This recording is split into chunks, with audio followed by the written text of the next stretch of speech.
अब हम पढ़ेंगे भारत पर तुर्क आक्रमण। ठीक है जी, यानी कि तुर्कियों की तरफ से भारत पर जो आक्रमण किए गए थे। तो भारत में मुस्लिम सत्ता की स्थापना का जो श्रेय है वो तुर्कों को जाता है, क्योंकि अरब आए थे लेकिन उनका मकसद यहाँ पर सत्ता हासिल करना नहीं था। उनका मकसद था यहाँ पर भारत की धन दौलत को लूटना। लेकिन जो आए थे तुर्की, उन्होंने यहाँ पर क्या किया, उन्होंने मुस्लिम सत्ता की स्थापना करना शुरू किया। ठीक है जी। तुर्की जो कि चीन की उत्तरी सीमा पर जो निवास करने वाले एक लड़ाकू और बर्बर जाति के थे, जो कि उमैया वंशी शासकों के संपर्क में आने के बाद इस्लाम धर्म उन्होंने अपना लिया। उनका उद्देश्य एक विशाल मुस्लिम साम्राज्य स्थापित करना था। उसके बाद है अलप्तगीन ने 932 ईस्वी में अफगान प्रदेश में गजनी साम्राज्य की स्थापना की, जिसकी राजधानी थी गजनी। ठीक है जी। और भारत पर पहला तुर्क आक्रमणकारी कौन था? सुबुतगिन। ठीक है जी। पहला तुर्की आक्रमण कौन था? सुबुतगिन। सुबुतगिन जो कि अलप्तगीन का गुलाम था, जो बाद में अलप्तगीन का दामाद बना। उसके बाद है कि प्रथम तुर्क आक्रमण के समय पंजाब में शाही वंश का शासक जयपाल जो शासन कर रहा था। ठीक है जी। और इसने क्या किया कि 986 ईस्वी में हिंदू शाही वंश के शासक जयपाल को पेशावर में पराजित कर दिया था। तो सबसे पहले तुर्की शासक जो हम पढ़ेंगे वो है आपका महमूद गजनबी। महमूद गजनबी जो कि सुबुतगिन का पुत्र था और जो अफगान के गजनी का रहने वाला था। महमूद गजनबी जो कि 1998 यानी कि 998 ईस्वी में गद्दी पर बैठा था और अपने पिता के काल के समय, यानी कि जब उसके पिता शासन कर रहे थे, उस समय जो महमूद गजनबी था वो खुरासान का शासक था। सर हेनरी इलियट के अनुसार इसने 1000 से लेकर 1027 ईस्वी के बीच कुल 17 बार भारत पर आक्रमण किया। किसने किया? महमूद गजनबी ने। और इसने क्या किया? मध्य एशिया में एक बड़ा साम्राज्य की स्थापना के लिए धन प्राप्त करने के उद्देश्य से भारत पर आक्रमण किया था। और इसने क्या किया? 1001 ईस्वी में पंजाब के हिंदू शाही वंश के ऊपर आक्रमण किया और उस समय इसकी राजधानी थी वेहिद अथवा उदभांडपुर। और इस समय यहाँ के शासक थे जयपाल।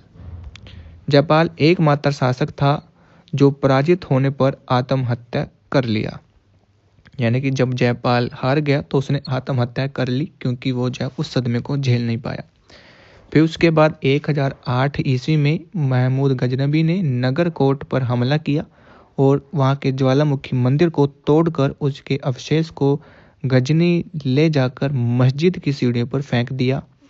उसके बाद भारत में महमूद गजनबी का सर्वाधिक महत्वपूर्ण जो अभियान है वो है 1025 से 1026 में सोमनाथ मंदिर जो कि गुजरात के सौराष्ट्र प्रांत पर आक्रमण किया। और जो सोमनाथ मंदिर है वो एक शिव मंदिर था।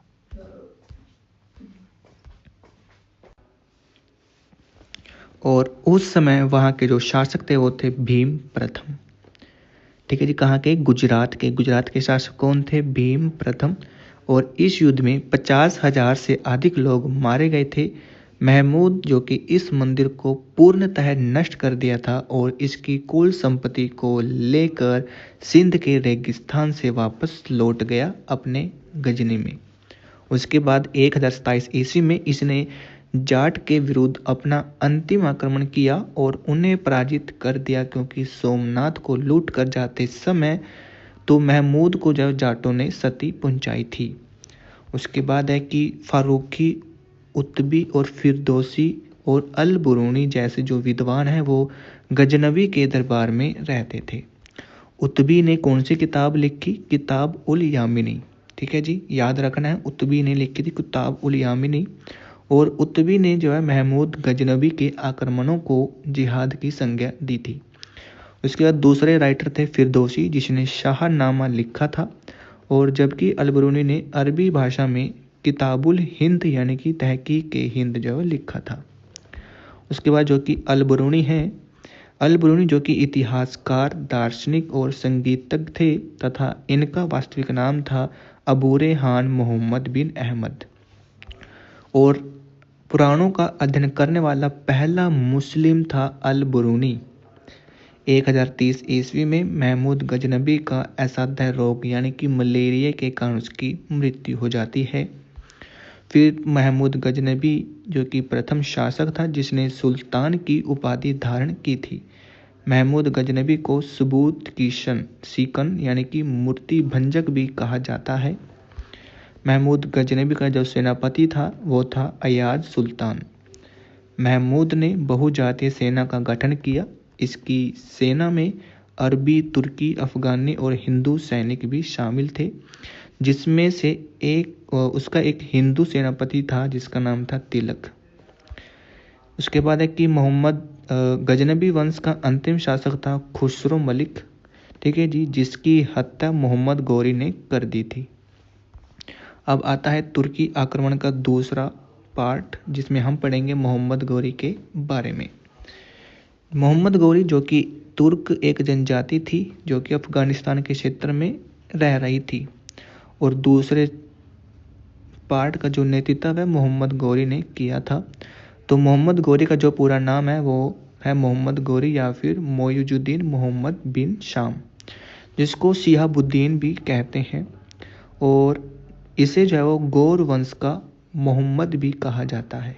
ठीक है जी, महमूद गौरी को गौर वंश का, जैसे कि गौरी में छुपा हुआ है गौर। ठीक है जी, इस तरह से आप इसको याद कर सकते हैं। अब गौर वंश में जो प्रधान था उसका नाम था शंसबनी।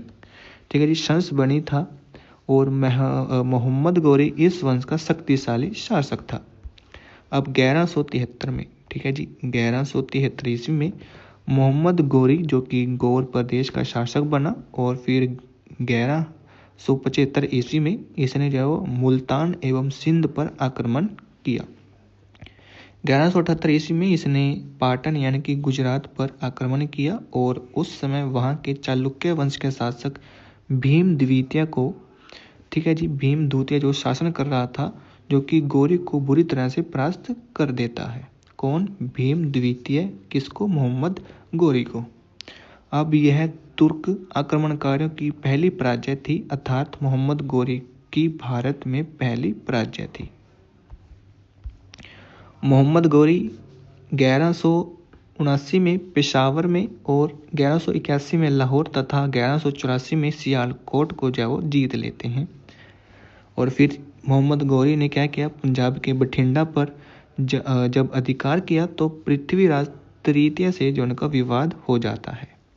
ठीक है जी, उसके बाद है कि 1191 में तराइन का प्रथम युद्ध होता है, जो कि पृथ्वीराज चौहान तृतीय और गौरी के बीच होता है। गौरी की इसमें जो है वो पराजय होती है। इस युद्ध में जो पृथ्वीराज चौहान है का जो सेनापति था वो था स्कंद।